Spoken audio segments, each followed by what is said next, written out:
Ngayon ho, eto,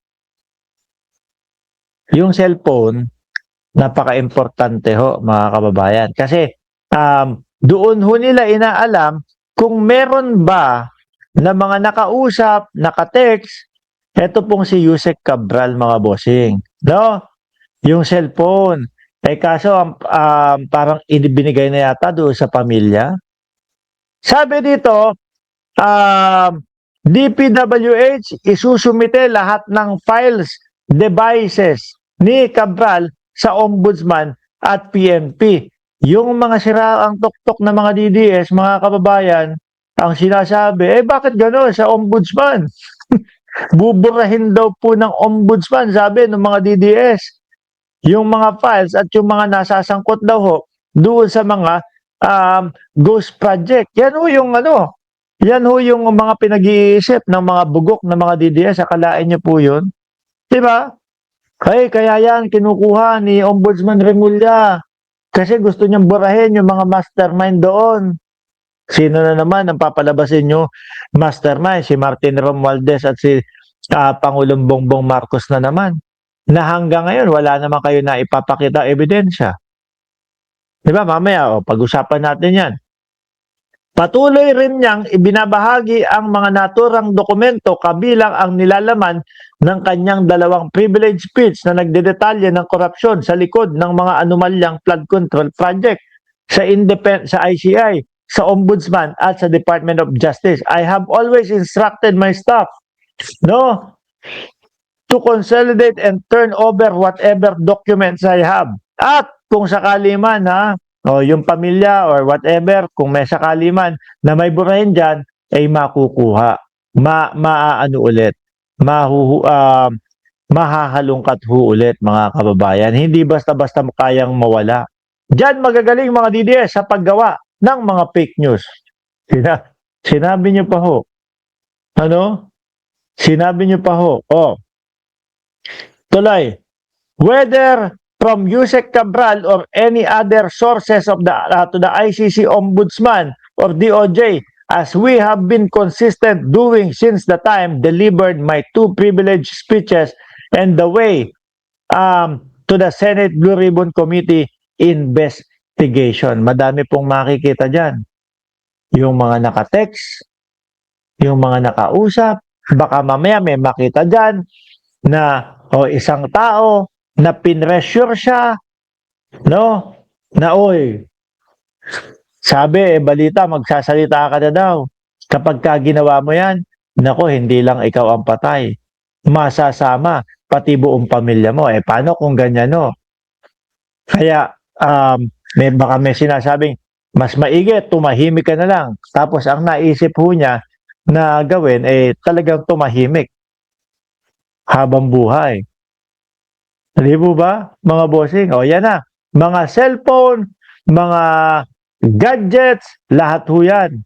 Iginiit naman ni Lacson na may tamang panahon at tamang lugar sa paglalantad ng anumang impormasyon, yung ibinahagi ni Cabral kay Lebiste bago ang kanyang pagpanaw. Isa pa yan. Hindi, ang sabi, may sinabi dyan tama ba? DPWH o DOJ? Sandali, hagilapin ko ho, mga bossing, para kompletos recados tayo. May sinabi dyan inagaw daw, nasugatan pa nga daw itong si Yusek Cabral. Congressman Leandro Lebiste forcefully took papers from Yusek Cabral's office. 3 months ago. Diba? At ito, mga kababayan, yung nanay ni Lebiste na si Loren Legarda, may insertion din ho. May insertion din ho. Siguro kaya niya inagaw yun. Ewan, hindi natin ho alam. Baka siya yung may plano na baguhin kung ano man yung mga nakasulat doon sa mga dokumento na ho na iyon, mga bossing. Di po ba? Ngayon, eto na ang sinasabi natin. Hinalughog, inalam, sinuri yung buong kahotelan ho, mga bossy. Anong kahotelan? Yung buong hotel ho, mga kababayan. At, eto nga daw, merong mga nakitang dokumento. May na-recover na ebidensya sa hotel room na tinulungan Umpisa pa lang. May mga na-recover na ebidensya. Di po ba, mga bossing? Exciting. Palalim ng palalim. No?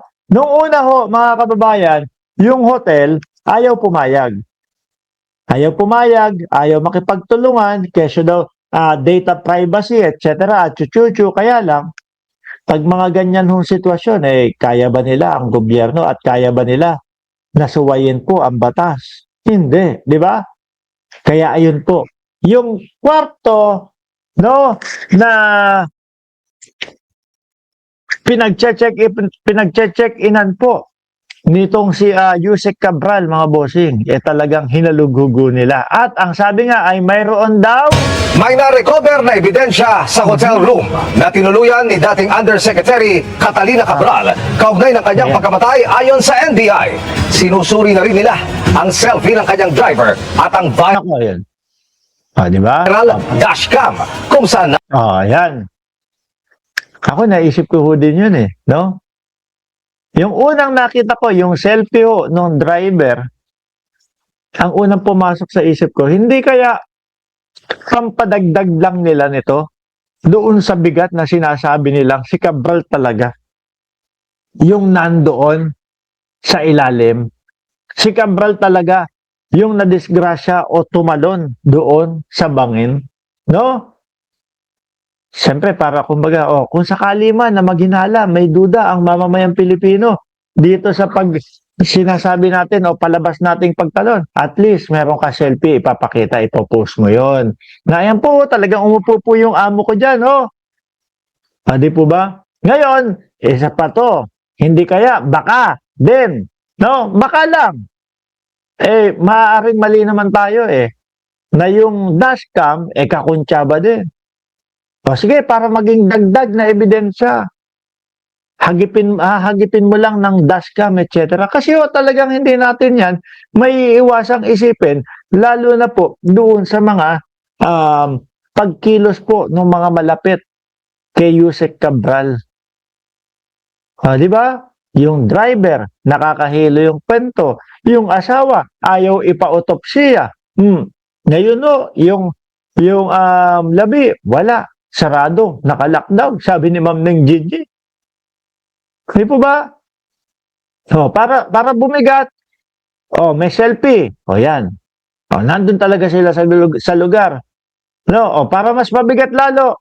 Merong dashcam na dadaan kayo, no?